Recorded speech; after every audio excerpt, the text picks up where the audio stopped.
मुंबईतील 69% शौचालयांमध्ये पाणी जोडणीच नाहीये। शिवसेना उभाटा आमदार सुनील शिंदेंनी प्रजा फाउंडेशनच्या अहवालाचा दाखला दिला।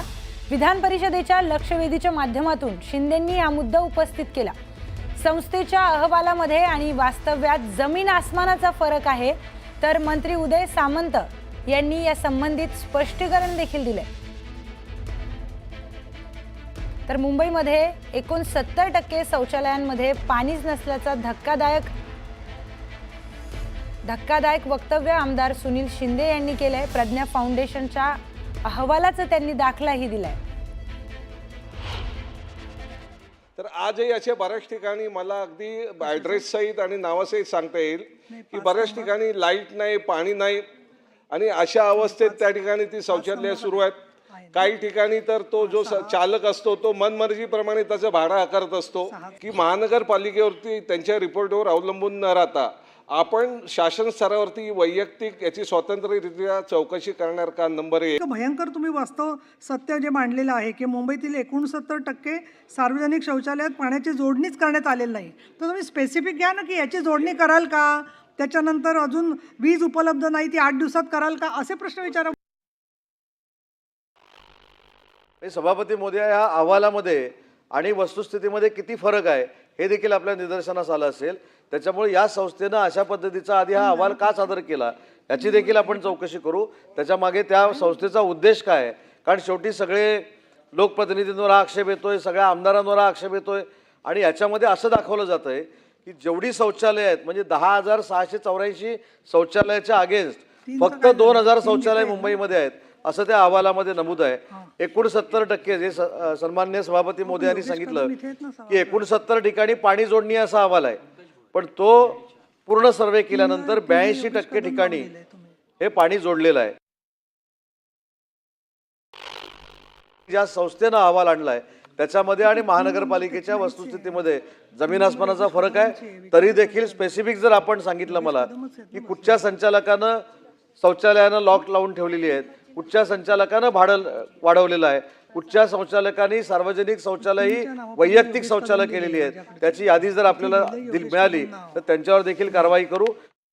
पुढची महत्त्वाची बातमी पाहूयात। एकीकडे शक्तीपीठ महामार्गाविरोधात मोठ्या प्रमाणात शेतकरी आक्रमक झालेत आणि दुसरीकडे कोल्हापुरातल्या गडहिंग्लजमध्ये शक्तीपीठ महामार्गाच्या समर्थनार्थ शेतकरी एकत्र आलेत। आमदार शिवाजी पाटील यांनी याचं आयोजन केलं असून मोठ्या प्रमाणात शेतकरी समर्थन देत आहेत, त्यामुळे सरकारच्या जमेची बाजू आता निर्माण होतीये। कोल्हापुरातील जाणाऱ्या शक्तीपीठ महामार्गावर आतापर्यंत विरोध आपण बघितला असाल, मात्र हजारोंच्या संख्येने रस्त्यावर येत शेतकऱ्यांनी आज हा मार्ग झालाच पाहिजे म्हणत आपले सातबारे प्रशासनाकडे सुपूर्द केलेत। दरम्यान काल देवेंद्र फडणवीस यांनी कोल्हापूरच्या शेतकऱ्यांचं महामार्गाला समर्थन असल्याचा दावा केला होता, त्यामुळे आजच्या मोर्चात भाजपचे स्कार्फ घालून अनेक जण सहभागी झाले।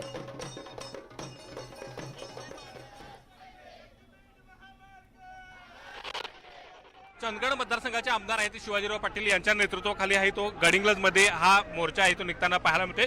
शक्तीपीठच्या विरोधात शेतकरी कोल्हापूरचे आहेत अशा पद्धतीचा एक दावाही तो विरोधकांच्याकडून केला जात होता, मात्र कोल्हापूरच्या शेतकऱ्याचं शक्तीपीठला समर्थन आहे हे दाखवण्यासाठी आहे ते शिवाजीराव पाटील यांच्या नेतृत्वाखाली हा मोर्चा होताना आपल्याला पाहायला मिळतात आणि मोठ्या प्रमाणात शेतकरी या मोर्चामध्ये सहभागी झालेले आहेत। ते आतमध्ये जाऊन आता तहसीलदारांना आपले सातबारे आहेत ते जमा करणार आहेत आणि या शक्तीपीठ महामार्गाला आमचं समर्थन असल्याचा दावा आहे तो ते करणार आहेत। आणि एकूणच पाहायला गेलं तर या ठिकाणी हजारोच्या संख्येने हे शेतकरी रस्त्यावरती उतरून या शक्तीपीठ महामार्गाला समर्थन देताना आपल्याला दिसून येतात आणि त्यामुळे जो विरोधक दावा करत होते की 1% सुद्धा शेतकऱ्यांचं समर्थन नाही, हा दावा खोडून काढण्याचा प्रयत्न या आंदोलनाच्या माध्यमातून या मोर्चाच्या माध्यमातून या ठिकाणी होताना आपल्याला पाहायला मिळते। आणि आता हे सगळे जे आहेत शेतकरी ते तहसीलदारांना या ठिकाणी निवेदन द्यायसाठी आतमध्ये चाललेले आहेत आणि आपले सातबारे आहेत ते या ठिकाणी आत तहसीलदार ऑफिसला आहेत ते आतमध्ये जमा करणार आहेत आणि आपल्यासोबत शिवाजीराव पाटील आहेत त्यांची या संदर्भातली प्रतिक्रिया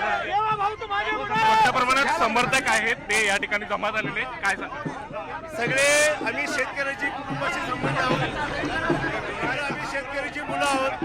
आम्ही कुठला नेता म्हणून गेल्यापेक्षा कार्यकर्ता म्हणून आपण सगळ्या कार्यकर्त्यांच्या शेतकऱ्यांच्या भूमी भूमिका आहेत आम्ही मांडत आहोत आणि आम्ही याला समर्थन देत आहोत आणि आम्ही कळकळून आम्ही ही कळकळीची विनंती करत आहोत की आम्हाला हा मार्ग, आम्हाला विकासाचा मार्ग आम्हाला 100% हवा आहे. आता 7 बारा आहेत ते तुम्ही तहसीलदारांच्याकडे जमा करणार. हो, सगळे आम्ही 7 बारे आणलेत आणि ते पण आता आमचे पीक पाणी नाही, शेतीची पिकाची कामं आहेत ते सोडून आम्ही एवढं आलो आणि जर आम्ही ठरवलं तर आम्ही लाखोच्या संख्येने आम्ही रस्त्यावर होतो.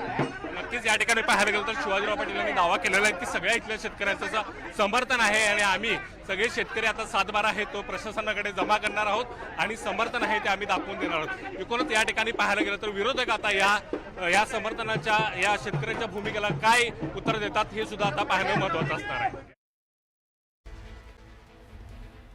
तर मनसे अध्यक्ष राज ठाकरे हे नाशिक दौऱ्यावर इगतपुरी इथे पोहोचलेले आहेत. तिथे मनसेचं एक मोठं शिबिर होणार आहे आणि त्याच ठिकाणी मनसे अध्यक्ष राज ठाकरे पोहोचलेले आहेत. आगामी स्थानिक स्वराज्य संस्थांच्या निवडणुकीच्या पार्श्वभूमीवर पक्षाचं संघटन मजबूत करण्यासाठी नाशिक जिल्ह्यातील इगतपुरी येथे 3 दिवसीय राज्यस्तरीय शिबिराचं आयोजन मनसेनं केलंय आणि याच आयोजनाला शिबिराला आजपासून सुरुवात होणार आहे.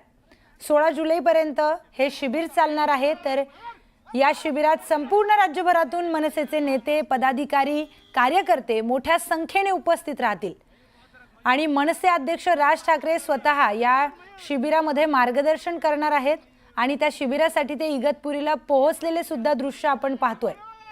आगामी निवडणुकांसाठी पक्षाची रणनीती काय असणार, दिशा आणि कार्यपद्धती कशी असेल यावर सखोल चर्चा होणार असल्याची माहिती सुद्धा समोर आली आहे. स्थानिक स्वराज्य संस्थांच्या निवडणुका काही महिन्यांवर येऊन ठेपल्या आहेत आणि असं असताना मनसेने या शिबिराच्या माध्यमातून आपली मोर्चेबांधणी अधिक तीव्र करण्याचाही निर्धार केलाय. तर त्याच अनुषंगानं मनसे प्रमुख राज ठाकरे तिथे मार्गदर्शन करणार आहेत. 3 दिवसीय हे शिबिर असणार आहे आणि इगतपुरीला राज ठाकरे यांचं आगमन झालेलं आहे. ते पोहोचलेले आहेत आणि कार्यकर्त्यांसाठी ते आता मार्गदर्शन करणार आहेत. स्थानिक स्वराज्य संस्थांच्या निवडणुका अगदी काही महिन्यांवर येऊन ठेपल्या आहेत आणि त्याच अनुषंगाने मनसेने या शिबिराचं आयोजन केलं आहे. नाशिकच्या इगतपुरीमध्ये 3 दिवसीचं हे शिबिर आहे आणि या शिबिरासाठी राज ठाकरे स्वतः तिथे उपस्थित असतील. तिथे ते पोहोचलेले आहेत आणि या शिबिरामध्ये ते मार्गदर्शन देखील करतील. याच शिबिरामध्ये संपूर्ण राज्यभरातून मनसेचे नेते येणार आहेत, पदाधिकारी आहेत आणि कार्यकर्ते देखील मोठ्या संख्येने या शिबिरामध्ये उपस्थित राहणार असल्याची माहिती आहे. या संदर्भातले अधिकचा तपशील जाणून घेऊयात. आपले प्रतिनिधी अजित मांढरे आपल्यासोबत आहे. अजित, स्थानिक स्वराज्य संस्थांच्या निवडणुका अगदी काही महिन्यांवर येऊन ठेपल्या आणि त्यामध्ये आता राज ठाकरे स्वतः या शिबिरामध्ये मार्गदर्शन करणार आहेत. काय चिन्ह दिसत आहेत?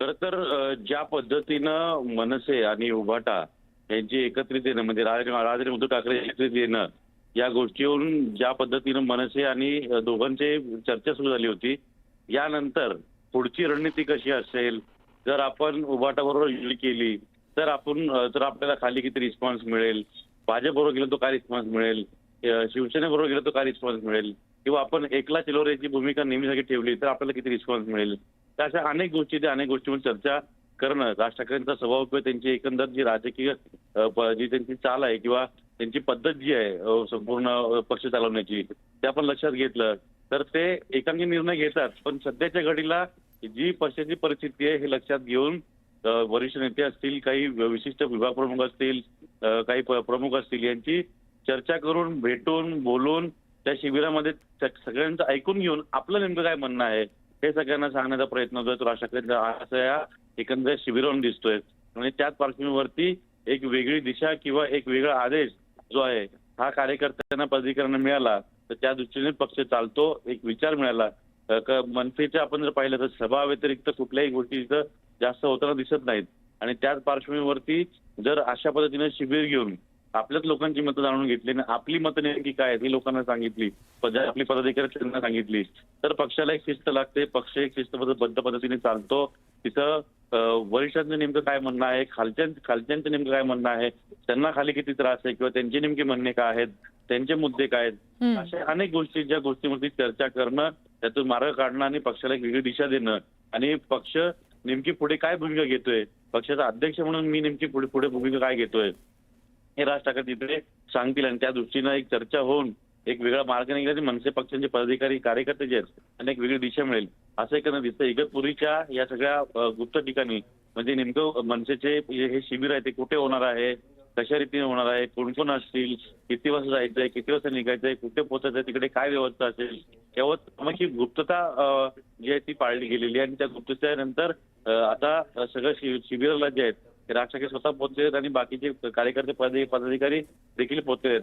आणि 2 ते 3 दिवसाचं शिबिर जे आहे ते तिथे होईल. त्यातून नेमकं काय पुढे हे देखील पाहावं लागेल.